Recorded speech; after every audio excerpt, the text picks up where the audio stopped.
The American dream, to own your own home. A clean, decent, affordable home and a safe, well-kept neighborhood with community services. Until recently, that dream was unthinkable for people living in the District of Columbia's public housing projects. For decades, they endured deplorable housing conditions in the very shadow of the nation's capital.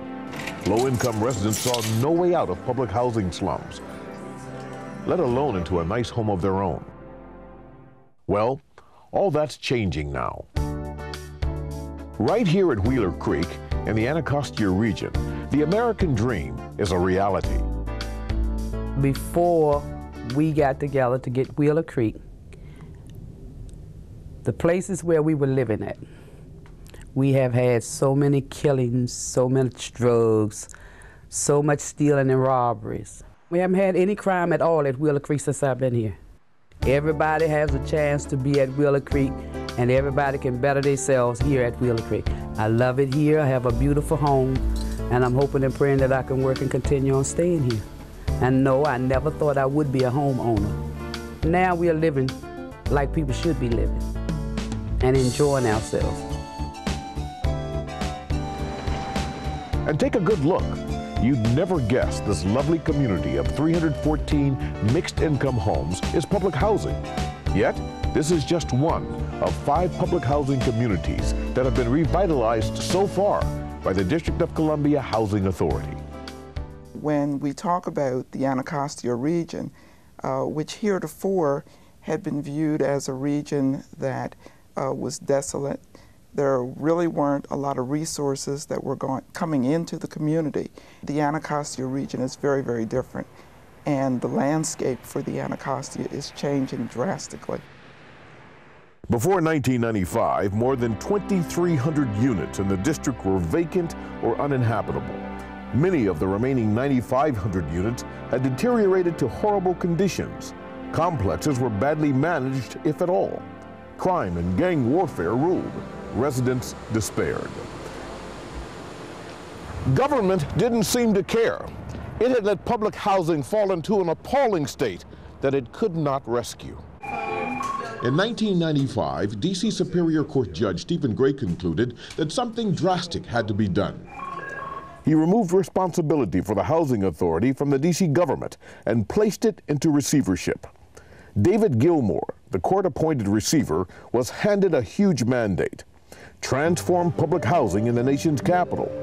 And that's how the road to recovery began.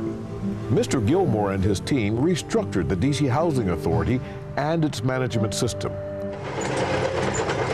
They started rehabilitating its inventory of properties and instituting services for its residents.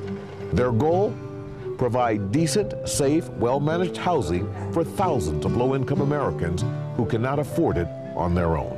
This is a rather large agency. It has a budget of more than $200 million a year. It provides housing to approximately 10% of the city. We are undoubtedly the largest landlord in the city. So we have a very, very big responsibility. We take it very seriously because it is important.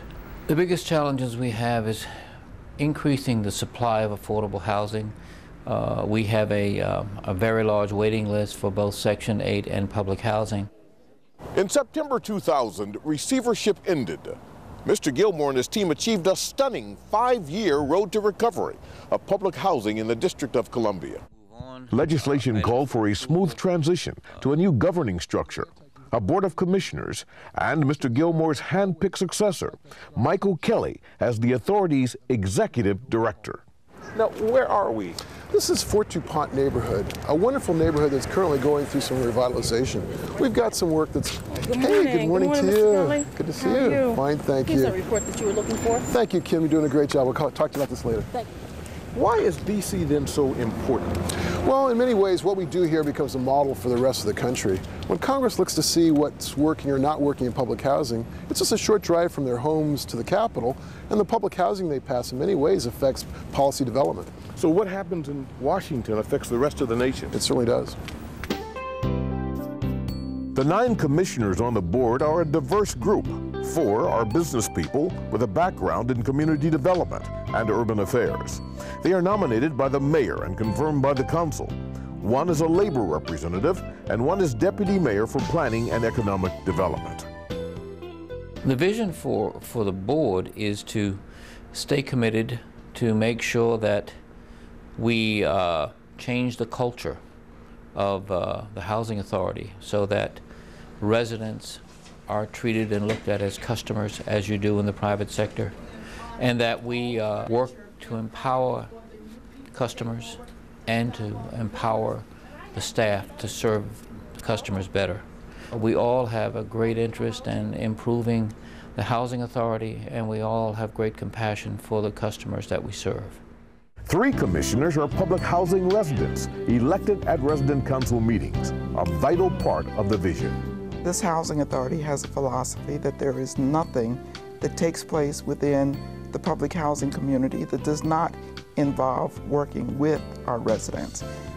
We do this from the initial planning stages through a series of meetings that are well advertised, involvement with the resident organization, through a charrette planning process that involves not only the public housing residents, but the larger community as well. If that's okay. Guiding the new leadership is a multifaceted 3-year strategic plan they developed. It charts the course of the Housing Authority based on 10 goals to build strong neighborhoods. This plan sets the path toward excellence in community redevelopment through the year 2003. One of the things I'd like to do here at the District of Columbia in terms of reshaping and retooling our mission is to become much more of a customer-driven agency that gives to our staff the tools and resources they need to deliver a quality product, much like the expectations would be in the private sector. And we look to remain accountable to the public on this goal toward excellence. We are currently collecting rent at a 99% measure. We are at a 99% occupancy. Our emergency work orders are completed within 24 hours, and routine work orders are done within 14 days. These are all the type of indicators that rival or best a private sector approach to the delivery of property management services. Besides being a property management company and a real estate development company, we also are a company that looks at the needs of the social and recreational health of our clients. And the best ways we find to do that is to partner with those nonprofits or city agencies or for-profits that provide these services and be in a position to try to identify need and match up resources. There you go. The public housing police serves a real need in the community. There are 13 public housing with their own police department throughout the country. We are one of those 13 police departments, and we serve a real need. We're in the community to try to prevent crime.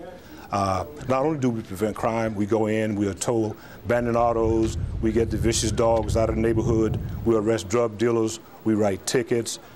Anything that we can do to restore the public housing community trust and faith in the police. We have pages, we have telephones, we have confidential hotlines for them to contact us 24 hours a day, 7 days a week. Again, our goal is to make our residents feel safe and secure by preventing crime in public housing community. There's child care, there's senior care, there's educational opportunities for GED. We've got a wonderful youth violence prevention model that we've got going here.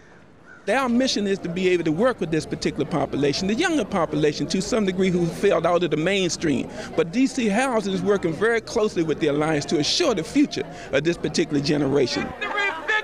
Victory is ours! The DCHA is organized into 3 regions: Rock Creek, Potomac, and Anacostia. They operate like semi-autonomous housing authorities managed by regional administrators. Oh, hey, how are you? Good, good. I heard you up here working. Each has responsibility for about 3,000 units.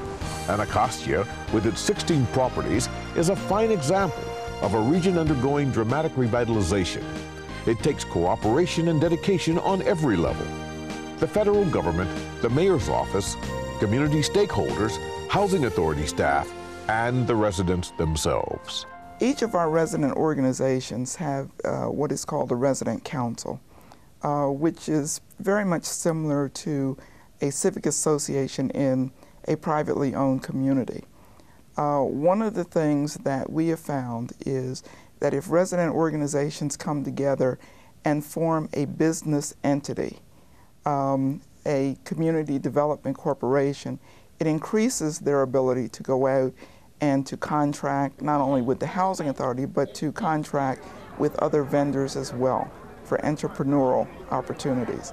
It's important that we recognize the real value of the resident leaders and their commitment to service. It has been wonderful working with Michael Kelly for the year and a half. I met him while we had David Gilmore, the receiver, and he's a positive person and he has good ideas and we share ideas with them. The D.C. Housing Authority celebrated its greatest vote of confidence from the federal government. The Department of Housing and Urban Development awarded the agency a $35 million Hope 6 grant. This is the largest of 5 previous Hope 6 grants from HUD. This one gives the impetus to totally redevelop the Arthur Capper and Carlsberg projects, a 23-acre public housing site laying in decay along the Anacostia River next to the Washington Navy Yard. This is a vision of new housing communities throughout the city, and for this particular development, it's a vision of a new District of Columbia along the riverfront. I can't tell you how excited we are at the prospect of the Hope 6 grant coming to Washington, D.C., and Mr. Kelly leading the way here. It's going to bring a bit of renaissance into Southeast Washington. I see the Marines as part of this recapitalization and the Hope 6 grant. The Hope 6 grant is expected to spark $1 billion investment into the entire community. It seeds an ambitious $400 million redevelopment plan that calls for mixed-income public housing, office space, and retail space to be built over 4 years. That's a spectacular example of the kind of work we hope to do. We're going to replace 700 public housing units. We're going to add 300 to 400 middle and moderate income housing. We're going to add 600,000 square feet of office space. What we will do is remake a neighborhood of about 25 acres. It will provide space for all the people we relocate to come back. We're replacing public housing one for one. This is a very rare occurrence and we're very proud of it as a part of our Hope 6 application. And I've got to acknowledge a couple of people. First of all, Russ Simmons, who's the chairman of the district's housing authority. Russ, give him a big hand. Michael Kelly is the executive director, and thank you, Michael. Great job. The Hope 6 program is not just about building homes. It is, as the name of it implies, it's about building hope. And it is my hope that as we go forward with this project, it will not only transform the lives of the residents who now are in public housing, but who might be moving into these other opportunities for housing, but it also might transform the entire area. We're taking the opportunity of actually building office buildings, which will provide jobs, we hope, for our residents, because part of the Hope 6 process provides training opportunities, educational opportunities, and we're going to be making a community, not just a bricks and mortar community, but also we're addressing the needs of the residents. We want them all to come back and have a place to live. That's a great neighborhood again. To actually look at having this valuable grant tool and this reconstruction revitalization process, a way that we're building people's lives at the same time we are rebuilding neighborhoods. The outpouring of residents says everything about the success of the D.C. Housing Authority in coming forward with one of the rare and most important models for how to do Hope 6 in this country. Fortunately, the Housing Authority staff that we have now, backed by the mayor with his visions, I think I'm the proudest of anything, and I think it has more potential than anything I've ever seen to serve the city and all the residents that are there and to come. We have a slogan here, which is commitment to excellence. And that whole theme comes from the real desire we have from the Commission, as well as from HUD and the Mayor's office, to indeed make the public housing here in the district the best in the whole country.